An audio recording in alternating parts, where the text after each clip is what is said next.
নমস্কার বন্ধুরা, হর হর মহাদেব, ওম নমঃ শিবায়। আজ 1 ফেব্রুয়ারি। আগামীকাল 2 ফেব্রুয়ারি ও 3 ফেব্রুয়ারিতে পড়ছে মহাশিবরাত্রি। এই বছরের শিবরাত্রি কোনো সাধারণ শিবরাত্রি নয়। জ্যোতিষীরা বলছেন এই শুভরাত্রি পড়ছে 300 বছর পরে, যেটা অনেক বেশি শুভ এবং অনেক বেশি চমৎকারপূর্ণ।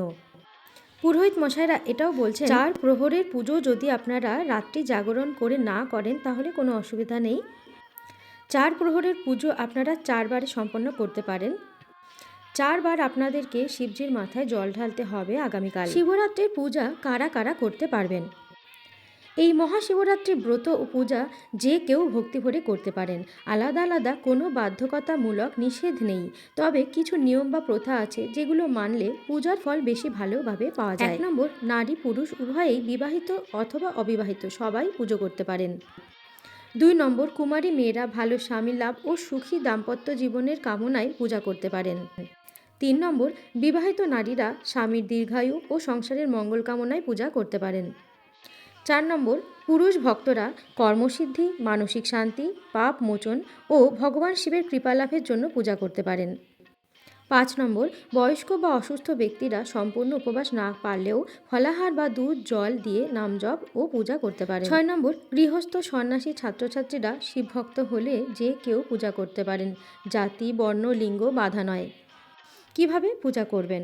উপবাস বা ফলাহার ব্রত করতে পারেন, শিবলিঙ্গে জল দুধ বেলপাতা অর্পণ করে করতে পারেন, ওম নমঃ শিবায় জপ করতে পারেন। রাত্রি জাগরণ সম্ভব না হলেও 4 প্রহরের পূজা সহজভাবে করা যায়।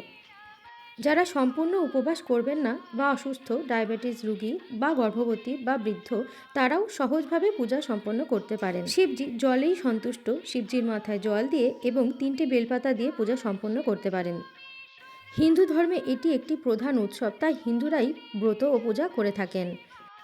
তবে অন্যান্য ধর্মের কেউ যদি ভগবান শিবের প্রতি শ্রদ্ধা বা ভক্তি থেকে প্রার্থনা করতে চান তাহলে কিন্তু কোনো নিষেধই নেই। আমাকে আমার বন্ধুরা জিজ্ঞাসা করেছেন শিবের আরতি কিভাবে করবেন। ওম জয় শিব ওঙ্কারা।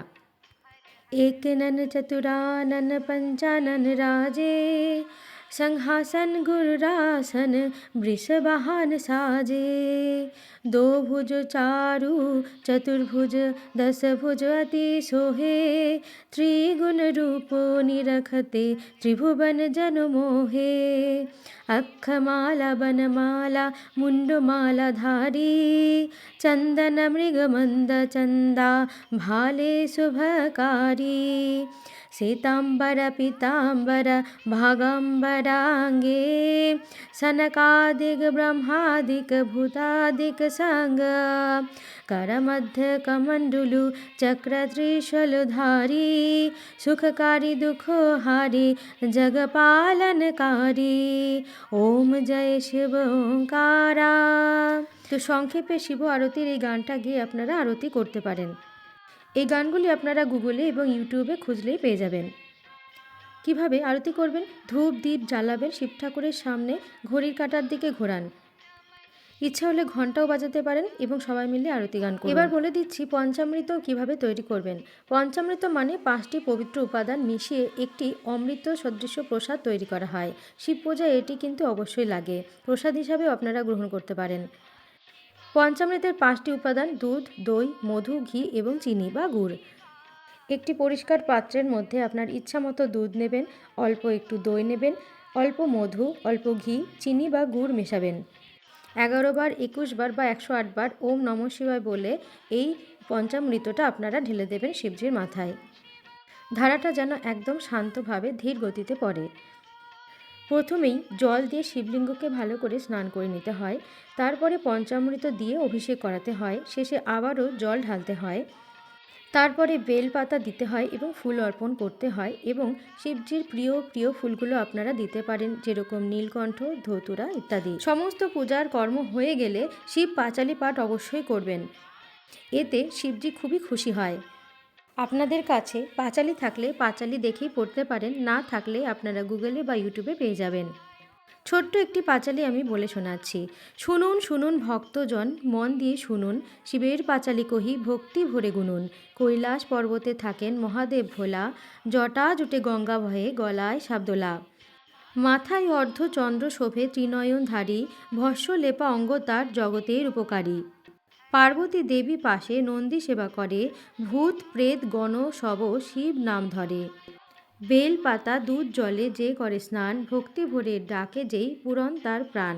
দুঃখ কষ্ট দূর করেন, দেন সুখ ধন, সন্তান শান্তি সৌভাগ্য পূরণ করেন মন। সোমবারে ব্রত রাখে শিব নাম জপে, মহাদেব কৃপা করে থাকেন তার পাশে। মহাশিবরাত্রির তিথি জাগে যে জন, শিব কৃপায় দূর হয় জন্ম মৃত্যু বন্ধন। বলুন হর হর মহাদেব, শিবশম্ভু নাম ভক্তজনের জীবনে পুরনো সবকাম। শিবভক্তির একটি গল্প বেলপাতার মাহাত্ম্য আপনাদের সাথে বলে শোনাচ্ছি। একসময় এক দরিদ্র শিকারী জঙ্গলে শিকার করতে গিয়েছিল। সারাদিন কোনো শিকার পায়নি। সন্ধ্যা হয়ে গেল। বনের ভয়ে সে একটি গাছের ওপর উঠে রাত কাটানোর সিদ্ধান্ত নিল। সে জানতো না সেই গাছটি ছিল বেল গাছ এবং গাছের নিচে ছিল একটি শিবলিঙ্গ। রাত জেগে থাকার জন্য সে গাছের পাতা একে একে নিচে ফেলতে লাগলো। অজান্তেই সেই বেলপাতা শিবলিঙ্গের ওপর পড়তে লাগলো। শিকারী সারাদিন না খেয়ে ছিল বলে অজান্তেই তার উপবাস হয়ে গেছিল। সেই দিনটি ছিল মহাশিবরাত্রি। ভগবান শিব তার অজান্তে করা উপবাস ও বেলপাতা অর্পণ দেখে অত্যন্ত সন্তুষ্ট হলেন। শিকারীর জীবনের পাপ দূর হয়ে গেল, আশীর্বাদ করলেন তাকে। পরে তার জীবন সুখে শান্তিতে ভরে উঠল। এই গল্প থেকে শিক্ষা, শিবভক্তির জন্য বড় আয়োজন দরকার নেই। মন পরিষ্কার ও আন্তরিকতা থাকলে শিব প্রসন্ন হয়। অজান্তেই করা ভক্তি বৃথা যায় না। সারা রাত জেগে যদি 4 প্রহরের পুজো দিতে না পারেন তাতে কোনো অসুবিধা নেই। একটি ঘটের মধ্যে আপনারা দুধ, দই, ঘি, মধু, চিনি মিশিয়ে রাখবেন। এই পঞ্চামৃতটি যতক্ষণ আপনারা জেগে থাকবেন ততক্ষণ অবধি 4 বার মহাদেবের মাথায় ঢালবেন এবং সাথে জপ করবেন ওম নমঃ শিবায়।